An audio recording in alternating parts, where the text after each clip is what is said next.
I'm Lisa Bonnice, and this is Mind Yourself. This week, my guest is Kundalini expert Raja Choudhury, and our topic today is mantras and karma and curses. Oh my. Raja Choudhury is one of the Shift Network's favorite instructors with his courses on Kundalini awakening and opening your third eye. He aims to disrupt human consciousness and awaken each of us to our true evolutionary potential using his deep knowledge of Kundalini Shakti, Tantra, and Kriya Yoga. In a personal quest of over 20 years, Raja has comparatively explored most of the great and some of the unknown wisdom traditions of the world and has experienced many teachings and transformative methodologies firsthand. So, without any further ado, let's get rolling. Raja, it's great to see you today. Thank you for joining me. This is great. Nice to be here with you, and congratulations on starting your own program. I love it. Well, thank you. Thank you. I think we're going to have a really fun conversation. You and I have been working together for quite a while now. What is it, going on 2 years-ish? Oh, yeah. 1.5 years at least, yeah. Yeah, it's been a while. So between your Shift Network, Awakening Your Kundalini courses and your courses in Shakti and all of the many things that you teach, I've learned a lot of really life-changing practices, but the one I want to talk about today resulted from something that you said a few weeks ago. You were talking about the power of sound and mantras, and you said, and this was so good, I actually wrote it down, every word I utter is a mantra. And that's what I want to focus on today. You spelled it out so beautifully, how it's not just when we're deliberately doing affirmations or whatever it is we call it when we're asking God or whatever we call it to give us what we want. It's with every word, every breath that we're creating. And we need to be aware of that. So let's talk about that. Well, I mean, it comes from the premise that the universe that I am a part of, that you are a part of, are completely a construct of me, my mind. And, while that might sound very esoteric, what it simply means is that if I could not perceive everything and hear everything and smell everything and feel everything, I could not construct a vision of the universe, that of you, or of anything. And so the only thing that I have control over, and this is the real secret, the only thing I have control over are my thoughts and my actions. That means I can't control your thoughts and actions. I can't control whether a bus is going to zoom by and hit me. I can't control any of that. But what I can control is the next thought I have, and is the next what I do about that. So the issue is that the sacred thinking behind this, in whether you do it in Tantra or Hermeticism or Kabbalah or any of the esoteric practices, is that the original thought that created the universe was sound. And this has been shown in quantum physics also now, that sound creates everything. Before there is light, light is just stars burning away and dying. What if the first thing that happens is sound? And so it then goes back to, if sound creates everything, then my entire reality is dependent on the sounds I create. So if I am negative, if I'm angry, if I'm whatever, then I'm letting out mantras just in those thoughts and words that are coming out of my mouth. And my reality changes. Everything changes for me. So it's not just about mantras. It is the elemental nature of sound to create reality. That means that the next thing you say is going to ripple through the entire energy cosmos and affect things. So do you realize what you're saying and where it's coming from? Okay. Can you talk a little bit about what is a mantra for people who, maybe they've heard the word, maybe they're into the Beatles and they knew that the Beatles were into mantras, but they really don't even know, what does that word even mean? Well, there's an ancient belief that and this is not just from India, that special sounds have magical properties.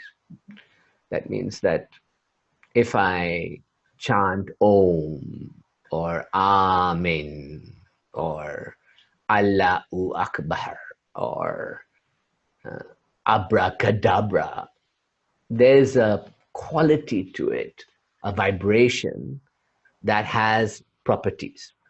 So a mantra, and the entire Sanskrit language is built on sound, 50 sounds in total.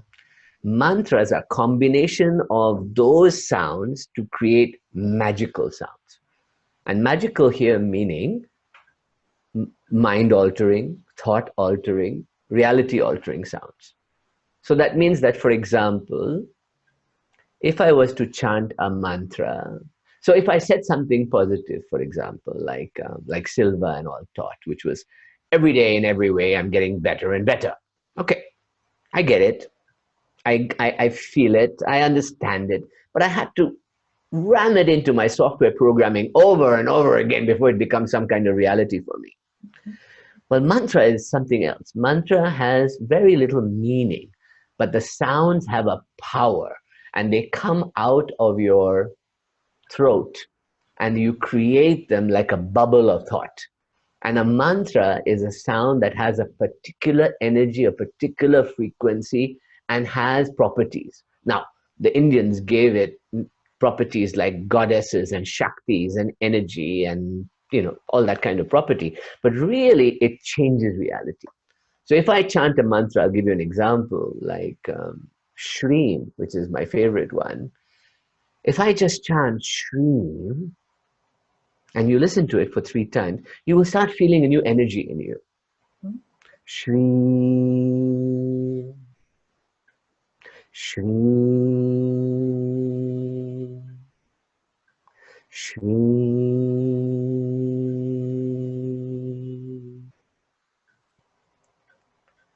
Now, just with those 3 sounds, I affected your consciousness. That means that part of you kind of started vibrating at a different frequency. Part of you started feeling it in the body in some way. Normally you feel it around the heart or around the back of your throat here or around your spinal cord.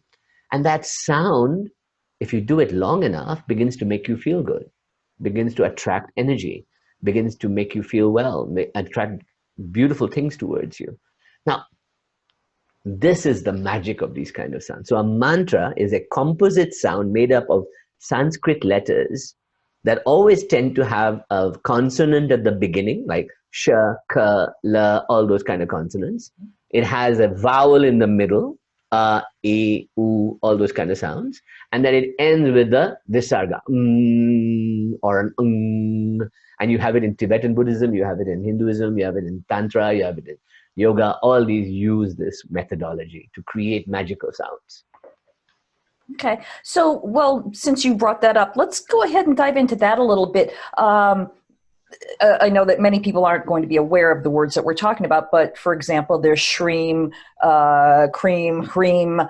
How does the construction of these words that sound very similar, how does the construction actually change their meaning?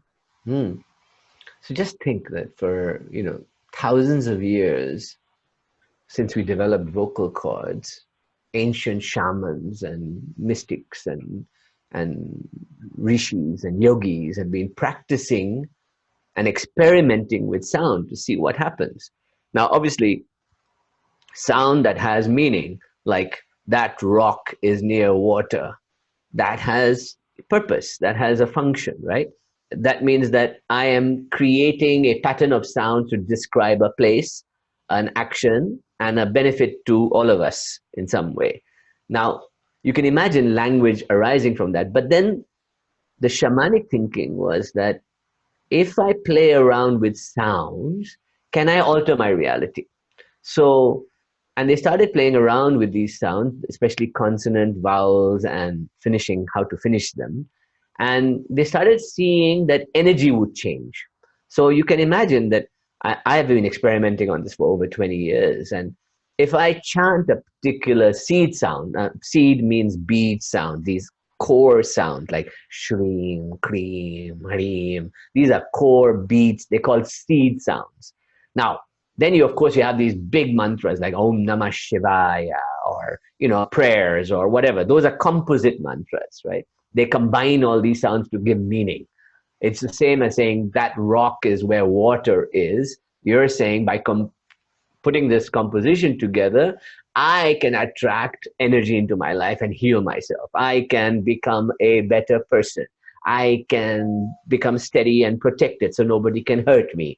I can heal my stomach. I can give love. I can attract energy. I can attract abundance. So these composite mantras have the power to do that. So what you get is that the experiments early on showed that certain sounds affect certain parts of the body. And this is what we call the Kundalini system, the chakras. You've heard of the chakras, and you've heard of 7 main centers in the body, and then we have 108 points where this energy can work.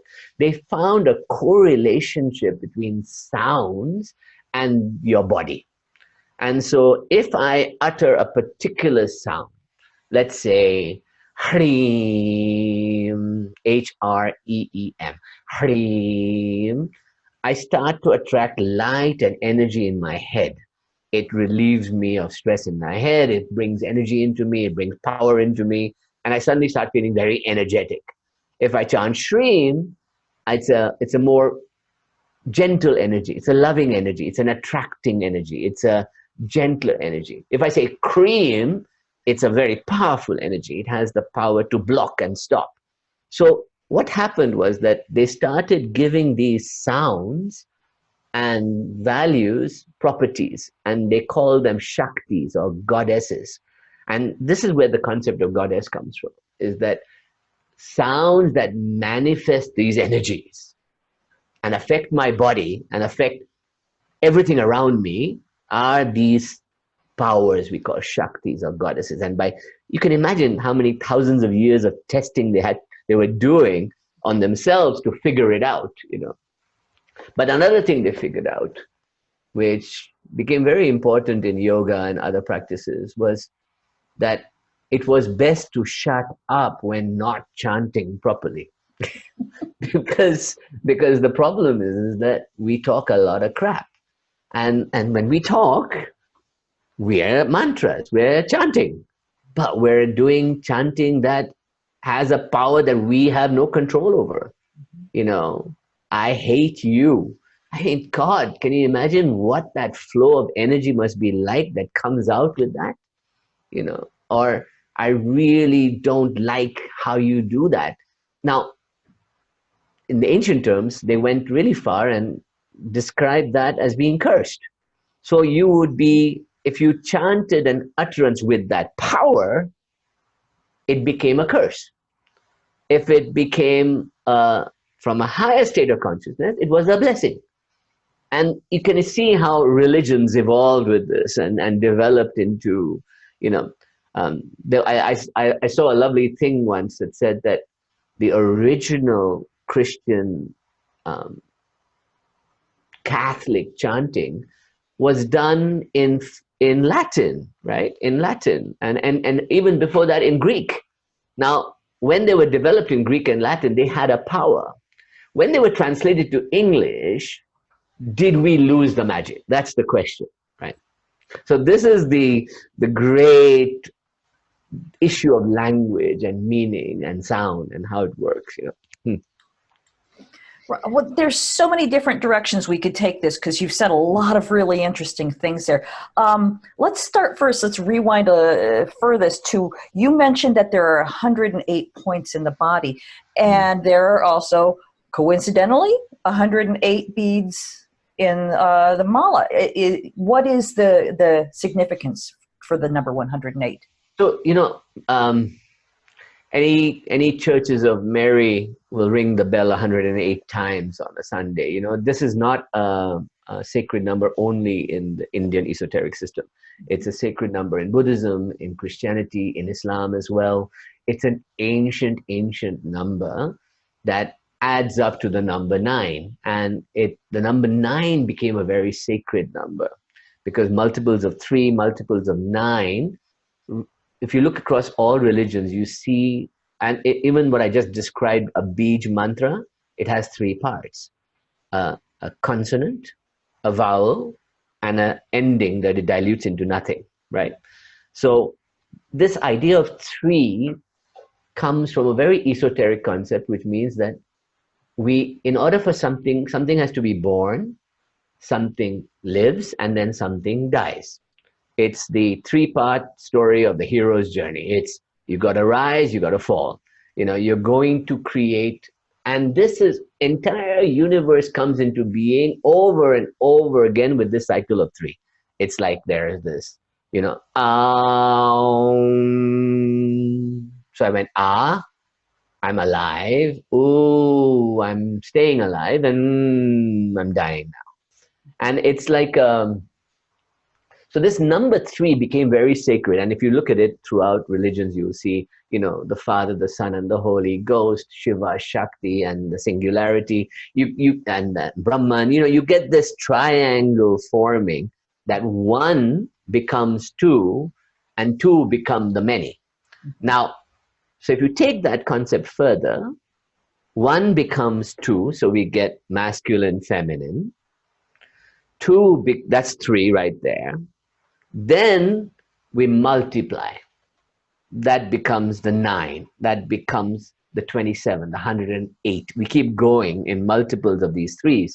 And we start seeing that the number 3 plays a sacred role in all religions, because it is about the dualities in my life dissolving into a singularity, And this is a very powerful idea, because it implies that God is one, but I see the world as dualities. And so I'm trying to reconcile them.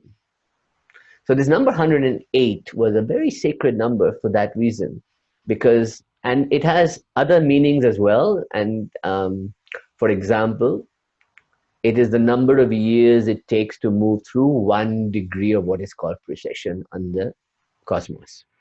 So that means, if you think about it, I don't know if you know about this theory, but the Earth wobbles a little bit.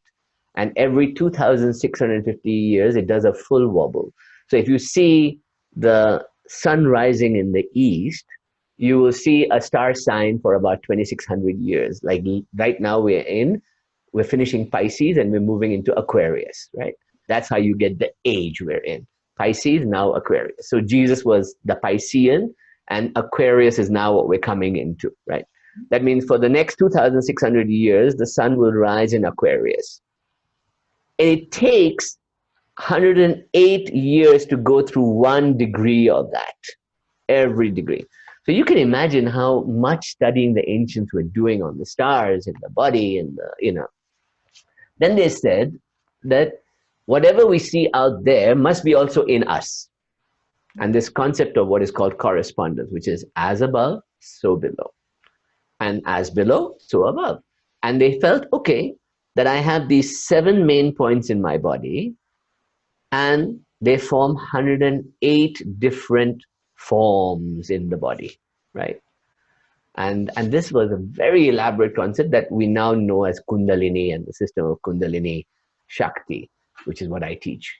And the idea was that these are energy points in your body that are energy centers that can be triggered by sound and by breath and can heal you, can get you power, can do things for you, and also open up the divine gateway here at the triangle here, so you can go towards God. This is the beauty of the 108 and the 9 and the 3. Yeah, okay. Thank you for explaining that. Now, one of the other tracks I wanted to go off on, you mentioned the word curse, which always perks my interest. Long story. I've explained it in other places.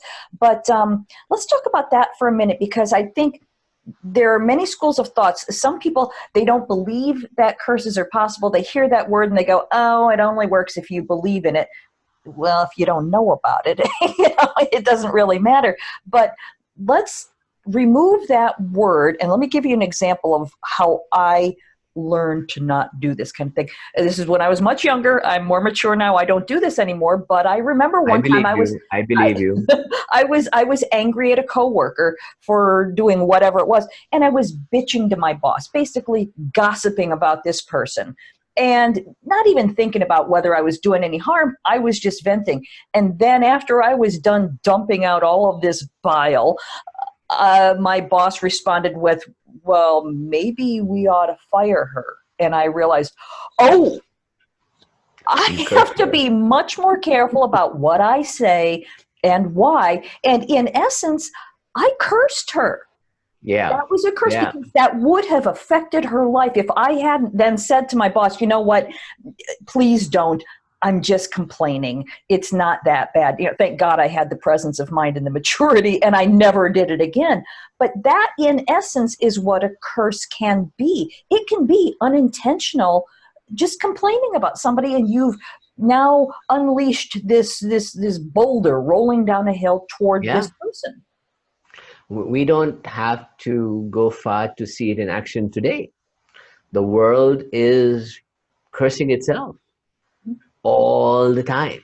You know, Republicans and Democrats, men and women, gender issues, and climate change. Everything is some kind of duality. That's, when I don't act. See, this is the concept of karma. All right. This is a very interesting way to bring karma into the story, because karma is the consequences of my actions, right? Karma literally means action. That means whatever I do, that's karma, all right? Now, if I do good stuff, that's good karma, right? If I do, eat crap, curse people, whatever, I'm accumulating bad karma, right?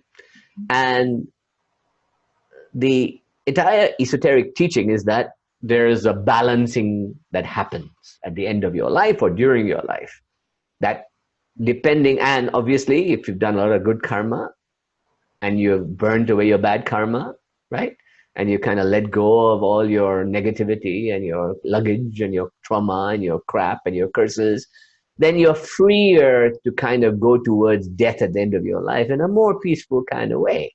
Otherwise you're effed. Because you're going to get to life with colon cancer and constipation and ulcers and trauma and nobody being around you when you're dying. And you can see the karmic consequences of, you don't have to have an afterlife or a reincarnation to see karma in action. Mm-hmm. You don't have to believe in that to see karma in action. So the tantrics say, well, what if I was completely karma free? Right? Neither the bad karma nor the good karma, right? Could I be like that? Meaning light as a feather. Because if I do good karma, what happens sometimes? I get this kind of ego going that, oh God, I'm self-righteous and I'm spiritual and I'm so good and I'm doing so much good in the world. I must be wonderful, and you start to believe your own story. And that can accumulate into ego and other karmas of other kinds. So karma never stops playing this game on you, right? So the key is that the first step in any form of meditation is to learn to shut up. This is the key. And what does shut up mean? Meaning neither building good karma or bad karma. I'm just sitting in the middle watching this game go on. Now the game's going on and I'm killing bacteria by breathing them. I'm eating food and killing other bacteria and cellular things. Somebody is suffering to feed me. Somebody is doing something to bring electricity into my house. So I'm karmically bound in this bloody world. Unless I go live in a Himalayan cave and starve myself to death, I'm not going to be karma free, right? So the problem becomes is that how do I get karma free while living in the world? And they came up with a very simple and weird idea, which is to observe yourself. Not meditate, not go sit in beautiful, blissful karma and do nothing. No. To just observe. every breath, every thought, everything you're about to say from that stupid mouth of yours, everything you're about to do that's about to hurt somebody, everything. Am I observing myself before I F it all up and kill somebody, right? Because the consequence of your action would be that, let's go further. Let's say that person had been fired, and 20 years later, they remembered you with a curse of their own, right? And you forgot completely that you hurt them. You forgot, right? They meet you at the mall, they see you, and they start stalking you, and they hate you, and they remember you, and they curse you in front of your children, they abuse you, and maybe they've not forgiven you. Now, 20 years of karma just came back and bit you in the ass, right? And this is not, so the consequence doesn't happen then. A curse doesn't happen then. It happens like a ripple through time and space, right? So the less I cause bad karma, the happier my death is going to be. That's because I want to die well. I don't want to die miserable. And I want to live well. That means I can be living well karma free too. And that's where we'll stop for today. You can check out Raja's website at rajachoudhury.com, and be sure to listen into part 2 next week when we get into the metaphysics of sound. And Raja will offer a set of 3 magical words that'll change your life. You'll find a link to Raja's website below, and while you're at it, leave your comments below too. Let's have a conversation. Until then, thanks for watching. See you next week.